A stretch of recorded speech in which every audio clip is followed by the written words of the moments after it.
अमेरिकी राष्ट्रपति Donald Trump हताश हो चुके हैं। वो रूस और यूक्रेन के बीच जंग खत्म करवाना चाहते हैं। मकसद नोबेल शांति पुरस्कार पर दावेदारी, मगर कोई उनकी बात मानने को तैयार नहीं। रूस और यूक्रेन के बीच जंग खत्म होती नहीं दिख रही। रूस का यूक्रेन पर लगातार हमला जारी है। इतना ही नहीं, 7 सितंबर को रूस ने अब तक के 3.5 साल पुराने युद्ध का सबसे बड़ा हवाई हमला किया। इस हमले में 800 से ज्यादा ड्रोन और मिसाइलें दागी गई, जिसका निशाना यूक्रेन की राजधानी कीव में सरकार की मेन एडमिनिस्ट्रेटिव बिल्डिंग था। बताया गया कि इस इमारत पर 2 क्रूज मिसाइलें दागी गई, जिससे उसमें आग लगी। खास बात यह है कि ये इमारत कीव के सबसे सुरक्षित इलाकों में है, जहां अमेरिकी डिफेंस सिस्टम भी तैनात है। यूक्रेन की वायुसेना ने बताया कि रूस ने 805 ड्रोन और 13 मिसाइलें छोड़ी, जिसमें से 751 ड्रोन और 4 मिसाइलों को यूक्रेनी सेना ने हवा में ही गिरा दिया, लेकिन जो बच गया उसने काफी नुकसान किया। ये अब तक के सबसे बड़े ड्रोन और मिसाइल हमला था। राजधानी कीव में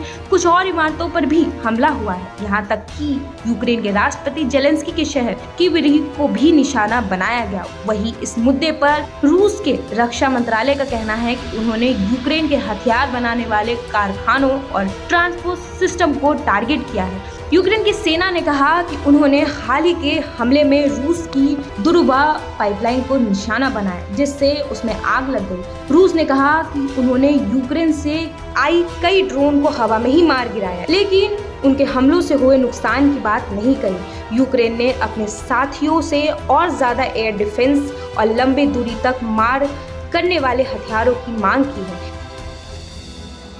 इससे डोनाल्ड ट्रंप चिढ़ गए हैं। इस कारण अमेरिका और रूस के बीच तनाव लगातार बढ़ता जा रहा है। अब तो उन्होंने रूस पर और प्रतिबंध लगाने का ऐलान कर दिया है। जी हां, अमेरिका के राष्ट्रपति डोनाल्ड ट्रंप ने कहा कि वो रूस पर दूसरे चरण के प्रतिबंध लगाने के लिए तैयार है। अब सवाल है कि आखिर सैंक्शन के अगले कदम में क्या होगा। डोनाल्ड ट्रंप ने साफ कहा है कि अगर रूस यूक्रेन युद्ध और ग्लोबल पीस को चुनौती दे रहा है तो अमेरिका और उसके सहयोगी देश कई ज्यादा सख्त आर्थिक कदम उठाएंगे। दरअसल पहले सैंक्शन के फेज में अमेरिका और यूरोप देश ने रूस के बैंकों और बड़ी कंपनियों, हथियारों और टेक्नोलॉजी ट्रांसफर पर रोक लगाई। इसके बाद रूस को डॉलर और यूरोप में लेन देन करने में बड़ी मुश्किलें झेलनी पड़ी। अब जब अमेरिका दूसरे फेज के प्रतिबंधों लगाएगा तो रूस पर मुश्किलों का पहाड़ टूट सकता है। ट्रंप से पहले अमेरिकी वित्त मंत्री स्कॉट बेसेंट ने कहा था कि अगर अमेरिका और यूरोप संघ रूस से कच्चा तेल खरीदने वाले देशों पर और अधिक प्रतिबंध लगाते हैं तो रूसी अर्थव्यवस्था ध्वस्त हो जाएगी।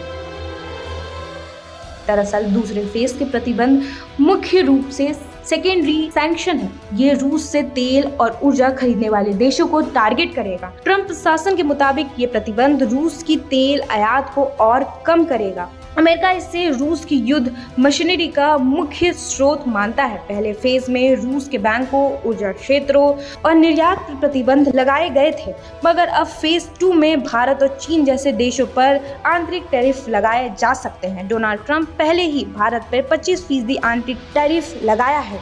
इससे भारत पर कुल टैरिफ 50% है। अब बात करते हैं कि दूसरे चरण के प्रतिबंध में क्या क्या होगा।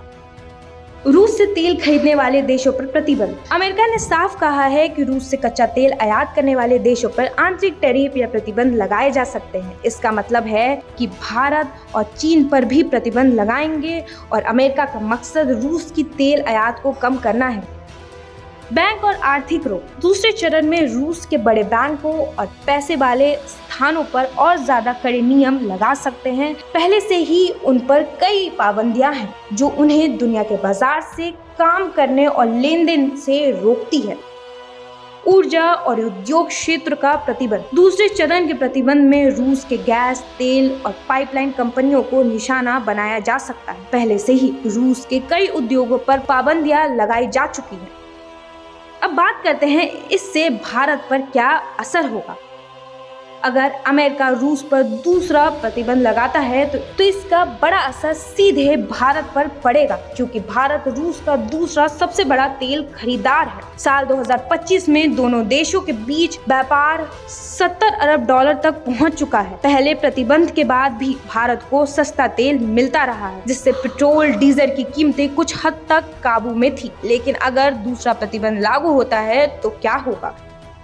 दरअसल रूस यूक्रेन युद्ध खत्म नहीं हो रहा। यही कारण है कि ट्रंप अब सैंक्शन के सहारे इसे खत्म करने पर तुले हुए हैं। रूस यूक्रेन 3 साल से अधिक समय से चल रहा है। ट्रंप ने जनवरी 2025 में पद संभालते ही युद्ध खत्म करने का वादा किया, लेकिन मगर अब तक वादा पूरा नहीं कर पाए। इधर भारत, रूस और चीन ने भी अमेरिका के गीदड़ भक्ति जवाब देने की तैयारी कर ली है। ये तिगड़ी SCO समिट में संदेश दे चुकी है कि वो अमेरिका के सामने नहीं झुकेगा। भारत भी पहले ही कह चुका है कि वो किसी भी कीमत पर ट्रंप के टैरिफ के सामने नहीं झुकेगा। अब सवाल ये है कि क्या ट्रंप के ये नई प्रतिबंध रूस की जंग रोक पाएंगे? क्या भारत, रूस और चीन अमेरिकी दबाव के आगे टिक पाएंगे? और सबसे अहम, क्या इन सख्त फैसलों की कीमत आम जनता को चुकानी पड़ेगी? जवाब वक्त देगा। फिलहाल हालात बता रहे हैं कि दुनिया एक और आर्थिक और कूटनीतिक टकराव की ओर बढ़ रहा है।